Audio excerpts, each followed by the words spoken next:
Hey, I'm Eric. I'm listening to 100 albums in 100 days. For all the details on what I'm doing and why, check out the video pinned in my profile.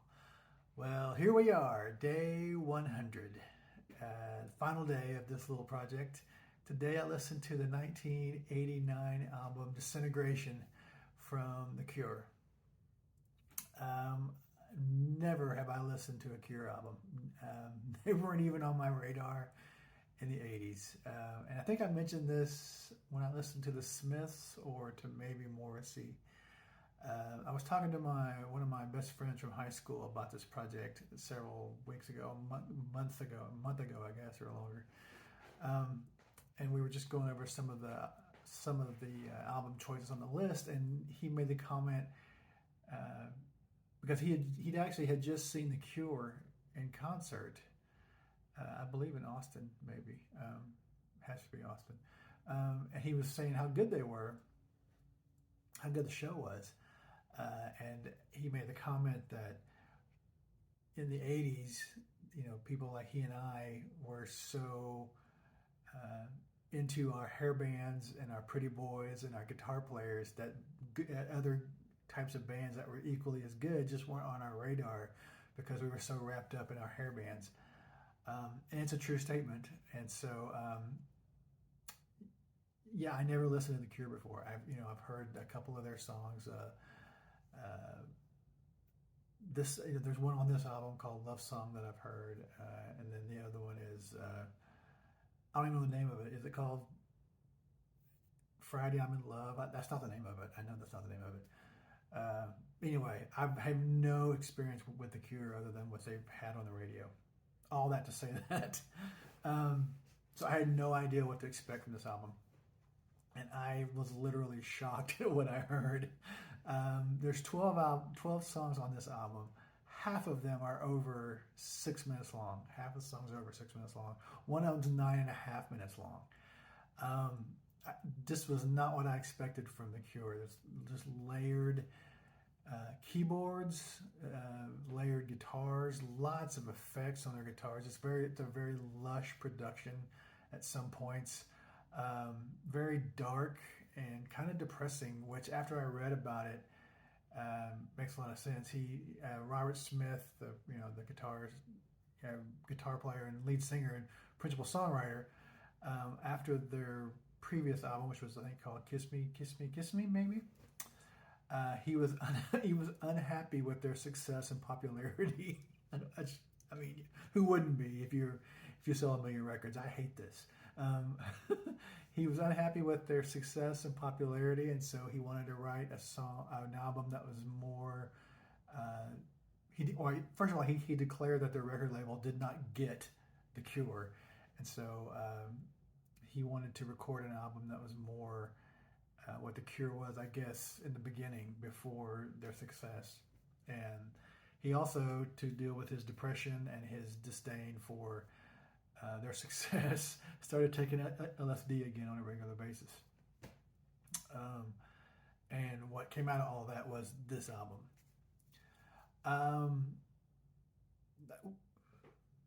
I don't want to say I didn't like it because a lot of the songs have long instrumental parts where they're just layering guitars and keyboards over one another, and it just becomes this lush, big, wide production. And then he just starts putting lyrics on these songs. If it wasn't 7 minutes of that or 6 minutes of that, I think I would have liked it more. But it just got kind of monotonous. And kind of boring. I hate to use that word, but I was literally listening to this album when I was working this afternoon, and I nodded off during one of the songs because I was sitting here concentrating on the song or listening to the album, taking a break from work, and I fell asleep during the song. So I like what they do as far as the instrumental parts of the song. There was just a lot of it, and some of it started running together. And I know that's what he's going for. I have not heard the albums before this, but just reading what he said about the album. This is what he was going for, and so that's. I mean, okay, I get it. But you know, just it was at times it was a lot, and um, I was never a big fan of the song "Love Song," but that and another song called "Pictures of You" are probably my two most liked album songs on the album. I don't want to say favorites. They were the ones I liked the most on the album. Probably more "Pictures of You" than "Love Song."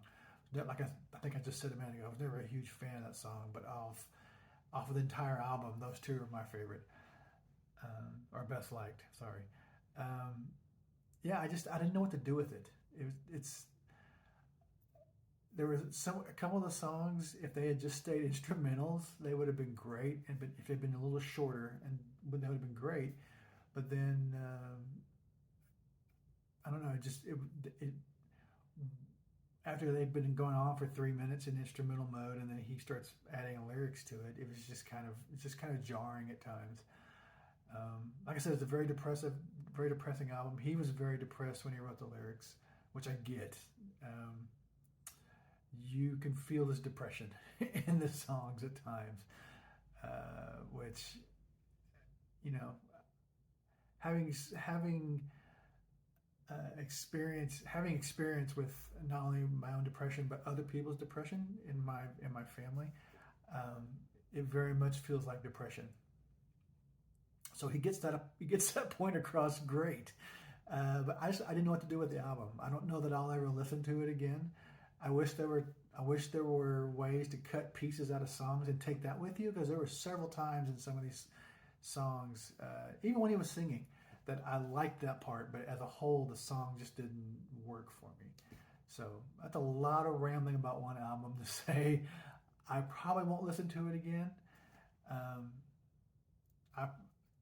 I I might go check out some of their other stuff, but chances are slim.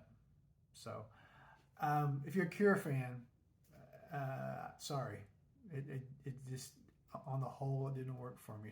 A lot of it did. A lot of the layering of the guitars and the keyboards were fantastic. Their use of some of their effects on their guitar layering was phenomenal. I've heard that kind of stuff somewhere else before, but I cannot remember who did it. But I liked that, and I liked part of this. I wish I could take that part of the song with me. But anyway, listen at your own at your own risk if you want to listen to a Cure album. Apparently, the one before this, "Kiss Me, Kiss Me, Kiss Me," is a lot more pop rock, maybe. Robert Smith said that after that album tour for the previous album, he became what he was afraid of them becoming, and that was an arena rock band, which I don't think that applies. I don't think that term really applies to them, but I don't know. I may go listen to that one just to see what the difference is. So I might do that. So if you are looking for a Cure album to listen to, even though I have not heard it, just from reading about it, I would say listen to the previous one. But whatever you listen to, let me know what you think.